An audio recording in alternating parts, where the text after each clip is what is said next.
Ever wondered why understanding microeconomic analysis is crucial in the business world? Well, it's like having a secret weapon. It unravels the mysteries of market dynamics, helps predict consumer behavior, and empowers you to make informed strategic decisions. Think of it as a game of chess, where understanding your opponent's moves gives you an upper hand. In our case, the opponent is the market. Intriguing, right? Now let's dive into the fundamental concepts, starting with supply and demand. Picture this.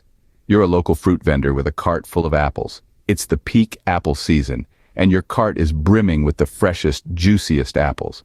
As a result, many other vendors also have their carts loaded with apples. This high supply, combined with the regular demand, might push you to lower your prices to attract buyers. Now imagine it's off-season. Your cart's a bit lighter and few vendors have apples. With a limited supply and constant demand, you might raise your prices, knowing apple lovers will pay a bit more for their favorite fruit. And then there's competition and consumer preferences. If the vendor next to you starts selling bananas, and people start going bananas for bananas, your apple sales might dip. So the interplay between supply and demand determines the market price and quantity. But what happens when these dynamics shift? Imagine a seesaw. On one side you have supply and on the other demand. Picture a fruit vendor who has to balance the number of apples he sells with the price he sets.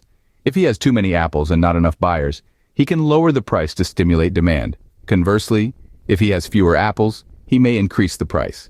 This balancing act is known as market equilibrium. Market equilibrium is the sweet spot where supply equals demand. But how do consumers respond to price changes? Let's say the price of apples skyrockets overnight. What happens next? Well, our friendly neighborhood fruit vendor might just find his apple sales dropping. This is price elasticity of demand in action.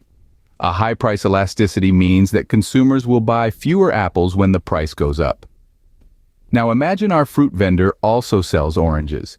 If apple prices rise and he notices an increase in his orange sales, that's called cross-price elasticity. It means that consumers are treating oranges as a substitute for the now pricey apples. And let's not forget about income elasticity. Say there's a sudden boost in the average income of our fruit vendor's customers, and they start buying more apples despite the high price. This shows that apples are a normal good, a product that people buy more of when their income increases. So, understanding elasticity helps businesses predict consumer behavior and strategize accordingly. In the dynamic world of business, understanding microeconomics is akin to having a superpower. Today we've unlocked the secrets of supply and demand, market equilibrium, and elasticity. Thanks for watching. If you found this video fruitful, do us a favor. Hit the like button, subscribe, and drop a comment about what you'd like to see next. Remember, an apple a day keeps the economic confusion away.